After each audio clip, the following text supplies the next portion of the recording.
ഇപ്പോൾ തരുൺ ജോസ് കൂടി ന്യൂസ് ഡെസ്കിൽ നിന്ന് തത്സമയം ചേരുകയാണ്. തരുൺ, ഈ വിയോഗം ആ, പരിസ്ഥിതി സ്നേഹികൾക്ക് മാത്രമല്ല മണ്ണിനെ സ്നേഹിക്കുന്ന എല്ലാവർക്കും വലിയ ഷോക്കേറ്റ് കാര്യമാണ്. കൂടുതൽ വിവരങ്ങൾ.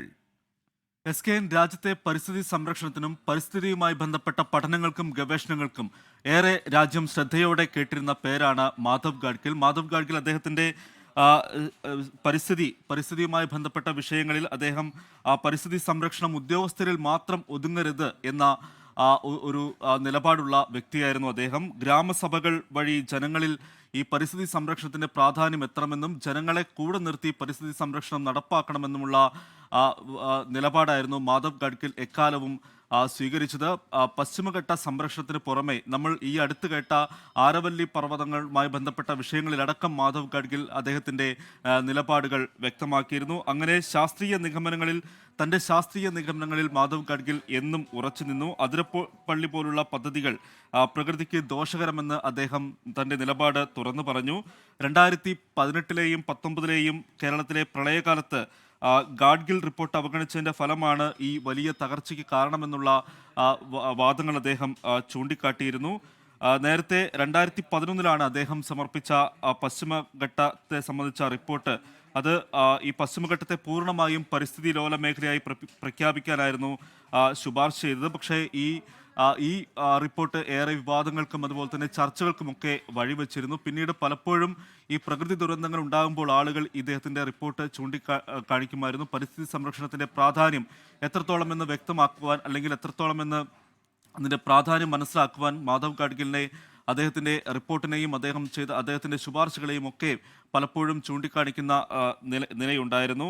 2010-ലായിരുന്നു അദ്ദേഹത്തെ കേന്ദ്ര പരിസ്ഥിതി മന്ത്രാലയം ഈ പശ്ചിമഘട്ട പരിസ്ഥിതി വിദഗ്ധ സമിതിയുടെ അധ്യക്ഷ സ്ഥാനത്തേക്ക് നിയോഗിച്ചത്. 2011-ലാണ് ഈ റിപ്പോർട്ട് അദ്ദേഹം തയ്യാറാക്കുന്നത്. കേരളത്തിൽ വലിയ ചർച്ചകൾക്ക് ഈ റിപ്പോർട്ട് വഴിവെച്ചിരുന്നു. രാജ്യം ഏറെ ശ്രദ്ധയോടെ പരിസ്ഥിതി സംരക്ഷണത്തിന്റെ പേരിലും അതുപോലെ തന്നെ പരിസ്ഥിതിയുമായി ബന്ധപ്പെട്ട പഠനങ്ങളുടെയും ഗവേഷണത്തിന്റെയും പേരിൽ രാജ്യം ഏറെ ശ്രദ്ധയോടെ കേട്ടിരുന്ന പേരാണ് മാധവ് ഗാഡ്ഗിൽ. അദ്ദേഹത്തിന്റെ വിടവാങ്ങലാണ് ഇപ്പോൾ ഉണ്ടായിരിക്കുന്നത്. വലിയ ഈ രാജ്യത്തെ പരിസ്ഥിതിയുമായി ബന്ധപ്പെട്ട വിഷയങ്ങളിലൊക്കെ തന്നെയും അദ്ദേഹത്തിന്റെ ഈ വിടവ് നികത്താനാവാത്ത വലിയ നഷ്ടം തന്നെയായിരിക്കും.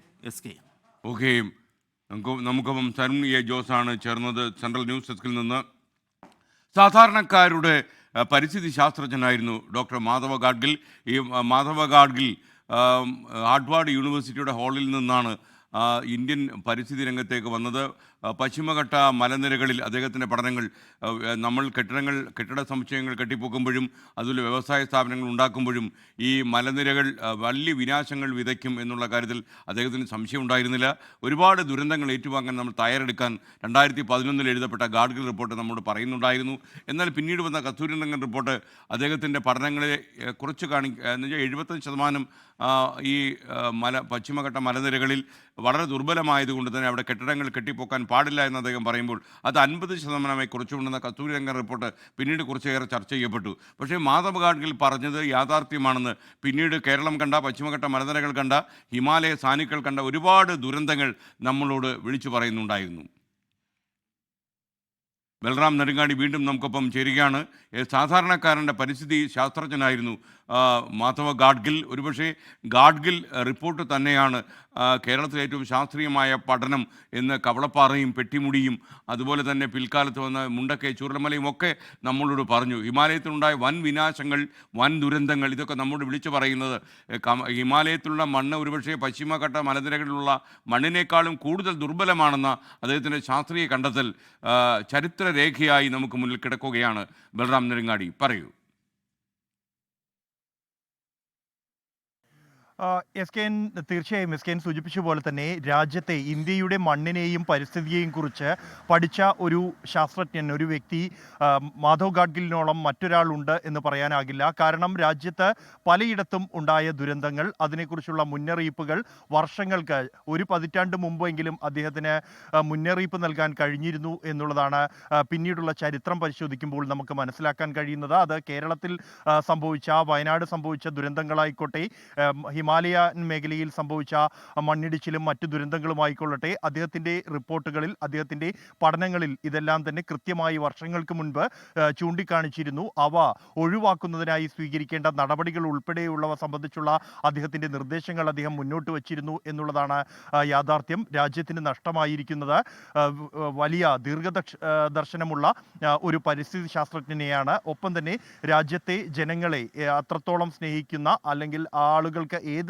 സാധാരണക്കാരനെ പോലും ഏത് ഘട്ടത്തിലും സമീപിക്കാൻ കഴിയുന്ന, സാധാരണക്കാരുടെ ജീവിതത്തെ മനസ്സിൽ കണ്ട് പ്രവർത്തിച്ച് അതിനനുസരിച്ച് റിപ്പോർട്ടുകൾ തയ്യാറാക്കിയിരുന്ന, മാർഗനിർദ്ദേശങ്ങൾ നൽകിയിരുന്ന ഒരു പരിസ്ഥിതി ശാസ്ത്രജ്ഞനെയാണ് രാജ്യത്തിന് നഷ്ടമായിരിക്കുന്നത്.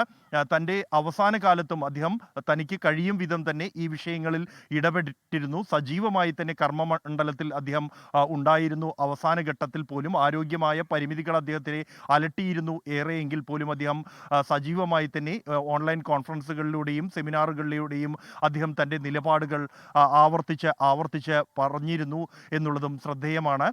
പശ്ചിമഘട്ട മലനിരകളെ സംബന്ധിച്ചുള്ള അദ്ദേഹത്തിൻ്റെ റിപ്പോർട്ട് അതുതന്നെയാണ് ഏറ്റവും കൂടുതൽ അദ്ദേഹത്തിൻ്റെ പേര് ചർച്ച ചെയ്യാൻ ഇടയാക്കിയത്. പ്രത്യേകിച്ച് കേരളമടക്കമുള്ള ദക്ഷിണേന്ത്യൻ സംസ്ഥാനങ്ങളിൽ, പശ്ചിമഘട്ട മലനിരകൾ കടന്നുപോകുന്ന സംസ്ഥാനങ്ങളിലെല്ലാം തന്നെ ഈ റിപ്പോർട്ടിലെ കണ്ടെത്തലുകൾ, അതിലെ നിർദ്ദേശങ്ങൾക്കെതിരെ വിമർശനങ്ങൾ ഉയർന്നിരുന്നു. കേരളത്തിൽ നിന്നും അതിശക്തമായ വിമർശനങ്ങൾ ഈ വിഷയത്തിൽ ഉയർന്നിരുന്നു ആ ഘട്ടത്തിൽ എന്നുള്ളതും ശ്രദ്ധേയമാണ്.